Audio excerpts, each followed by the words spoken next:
Right folks, so welcome back to another video. We're going to get into the MK8 GTI review in a second, but before we do that, I just want to give a big thank you to all of you who've been supporting the channel this year. As you will have saw, we hit 100k subs. I know it's been a bit of a rough year for everyone.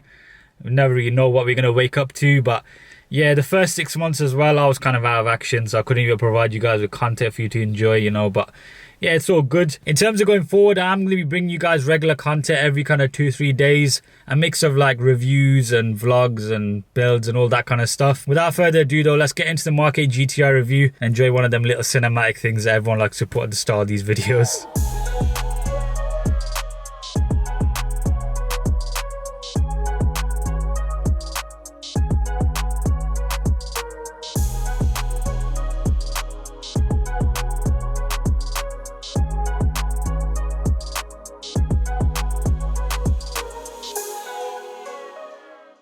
Right, so here we go, MK8 GTI. I'll give you a lot of walk around first. We'll go over the exterior bits and then we'll head over to the engine bay here. I've already got it open. Yeah, pretty usual affair, but yeah, let's start at the front.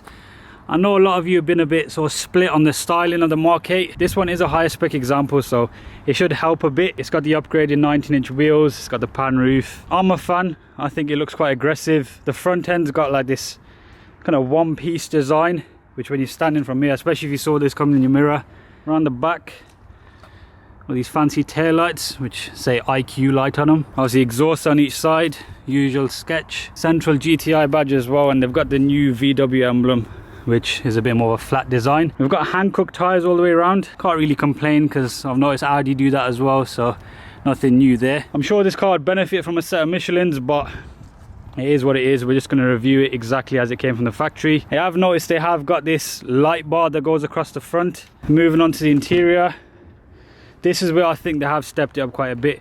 I know there have been mixed reviews about the fact that there's less buttons in the interior, but just first impressions hopping in the car, definitely feels like almost like 2 generations ahead of the previous cars. The steering wheels are obviously very modern, flat bottom. It is kind of all one button, which is a bit interesting to use in the flesh. It kind of all just moves. You even got the start button, which is like pulsating. You can see that there.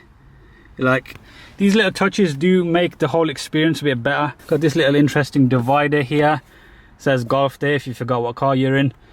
And you've got this kind of carbon effect style trim here. Got these quite buckety looking seats which have got an integrated headrest. They are pretty supportive. They're not overly firm or anything like that, but yeah, definitely it feels like a car you can daily and of course put into your fancy modes and give it a bit of a rip. I'm just going to turn the car on so I can give you an idea of how the screens look. Okay, just said the steering wheel here is on, so that's pretty fancy. So as you can see, it's a GTI. We've got a center tachometer telling us the doors open. Right, okay, the bonnet's open as well, so we'll just press OK. It's gone away now. Yeah, it's just full of tech, this thing. Alright, so that's all touch volume there. I'm gonna try not to get copyright striked. Got the temperatures there. I think it's gonna take some time to get used to, especially considering I just hopped out of a Mark 5 R32 on the way down here. It's definitely gonna be a car you can't just hop in, which is interesting for a Golf. Normally they're kind of, you can just get in and go. I was gonna say the gear stick is here, but that's not really a gear stick, is it? It's just this little lever.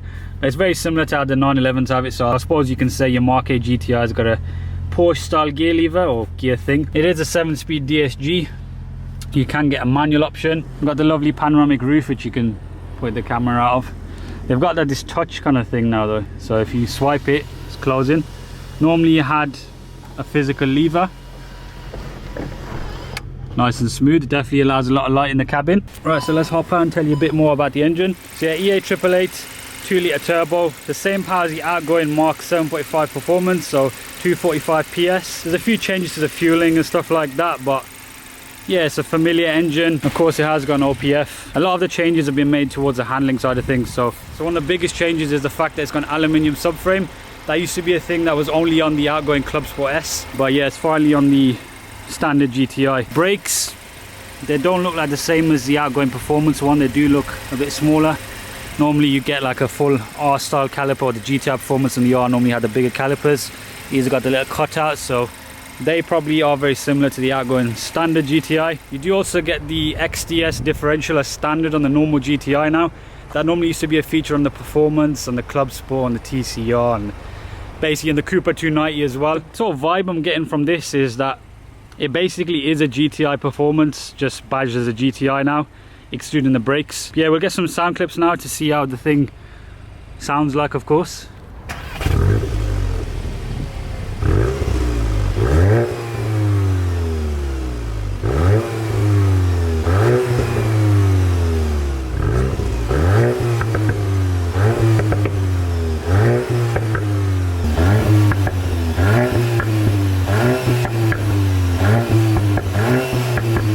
As you can see, it has got a bit of a soft limiter. Yeah, I've got a bit of an overrun in sport. The modes, of course, you choose it from here.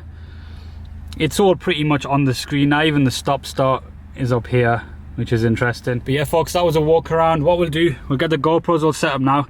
We'll take you for a drive on some usual B roads. Yeah, just see what those chassis upgrades are like. So here we are on the Mark8 GTI. I'm just getting a bit familiar with the car. I've got it straight into sport mode, but in terms of an idea of how it's like cruising, what I'll do, I'll put it back into comfort mode before we, you know, go full and see how it's like. My first impressions like driving it is it's very accessible. The only things that will take time to get used to is like all the buttons here. Pretty much everything's operated by either touch buttons or swiping, or it does feel like a car from the future, if that makes sense. It doesn't feel like just the next stage from a Mark 7.5. Whether that's something that a lot of you guys would like, getting into a car like this, I think it's good that they've switched it up in a way, because the Golf has always been the same kind of car and they've just sort of modernized it. If you look at a Mark 7, you can see, well, especially the early, obviously not the Mark 7.5, it's modern, but it's not too far away from stuff like your Mark 5. You can get out of a Mark 5 and up straight into a Mark 7, whereas in this, yeah, you've got to spend some time with it. But if you're going to buy one, you will be spending time with it, so you're all good. The ride's lovely, the seats are very comfortable as well. This particular car is on the 90-inch wheels, but it hasn't got DCC, but the ride is very sort of comfy. You don't really feel the harshness that a lot of people have been talking about. Right, so you can change all the views and stuff on the digital screen. So we've got the central tack there. Now you got this one. You can have your speed, like sort of more of a traditional one. We've changed it to boost pressure on the side, so you can see there's a charge pressure. This one as well, which is more of a, looks like one you'd use if you're on the motorway just cruising, but this one's definitely the best one, I think. Well, you got another one as well. Oh, there we go. I'm guessing that's the GTI mode. It's got some pull as well, to be fair. The feeling in the seat is definitely good though. It doesn't feel like it underpowered or anything. I did read that they brought the torque in a bit earlier, so that's probably giving the feeling, to be fair. But that's an improvement. There's no wheel hub, which is an issue that the old one used to have. Yeah, it's impressive. You can tell they worked hard on this. Just like hopping into one 5 minutes in, you can just tell. I mean, this just goes to show that you don't need excessive amounts of power to have a bit of fun on a back road like this. You know, like you've got crazy stuff. I know, like the RS3 Stage 2, and drove that crazy 5-cylinder Mark 7R the other day, and this costs 245 PS on paper. I wonder what it makes on a dyno, but yeah, that's besides the point. The car out the box is more than enough, especially for our roads in the UK. Yeah, if you're on an autobahn, you might want to at least put a stage 1 on it or something like that, but these are our usual back roads in the UK, and you can only go so quick until you have to brake for the next corner anyway. The main thing is, as long as it's got a good chassis and you can have a bit of playfulness. I mean, I haven't really taken it to that point today because I don't really want to take a risk with these weird puddles everywhere. It feels like I need a ship today to get through some of these, but it's plenty. Brakes, again, I haven't really pushed them to the extent where I can feel that they're an issue, but these things are very easy to sort. You probably could fit brakes from a previous MQB car anyway onto this. It's all one platform, but it would be interesting seeing this thing on the ramp, just to have a look at all the changes, like, because there's definitely a bunch here. This is nothing like that Mark 7.5 that I drove. Of course, you got the sound actor firing away, usual sketch. It feels like they've taken the soundtrack from the Mark 7R, that kind of rumbly sound, the 5-cylinder sound, and pumped that in here rather than just giving it its own one, but I'm not complaining. It's just one of those things. It's been like that for a while now. Right, so this is how you turn the traction into sport. You go to brakes, ESC system, ESC sport. So it's kind of like a whole process. Now it's in sport. There it is.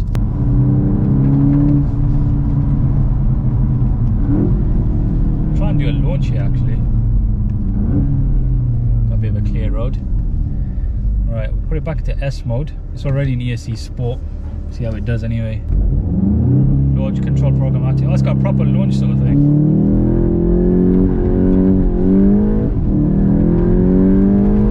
You know what, that's pretty good, you know. No wheel hop, nothing like that.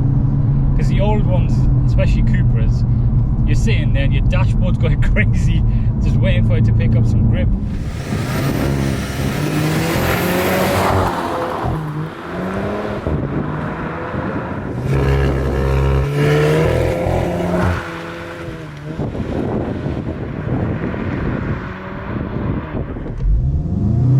Active.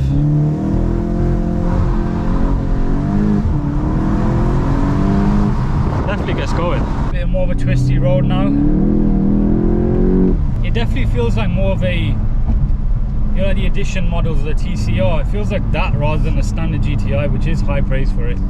It's got enough power as well. It's got a lot more of a rigid chassis than before.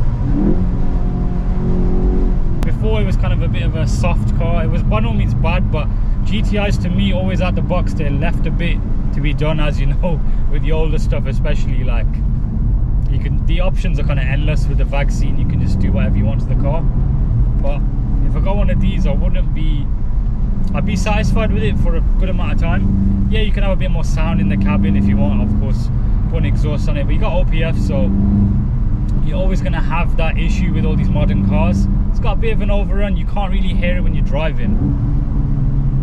I mean, unless we kind of provoke it. Let's have a look. Normally you can provoke it by one of the revs. Okay, it's there a bit. Yeah, I mean, it's not loud enough for you to hear from inside, but fair play to Volkswagen. That's all I can say, really. Imagine you hop in a GTD now and it's like a driver's car. Yeah, if you've got a GTD, let me know, or a GTI Club Sport, the Mark 8, they've just come out as well. It'd be interesting to see how they stack up. But this is a car, I mean, this exact car getting, I will not have any complaints. And then when you arrive into a little village like this, put it back into D, just cruise along. You won't ruin anyone's day in this thing. Let alone some of the cars I've been in, man. Bangs and overrun everywhere. But yeah, folks, what I think we'll do, we'll wrap up the video here. Hopefully that gave you some decent first impressions on the Mark 8 GTI. Very capable car. Feels like it's modded from the factory. That's the sort of thing I'll leave you guys with. It almost feels like you don't even need stuff like the Club Sport. But yeah, that's pretty much my ramblings on it. Drop a like on the video if you did enjoy it. Subscribe for a lot more content to come. Hopefully do a few more of these reviews. I'll try and get one out per week. But yeah, take care. I'll see you in the next video.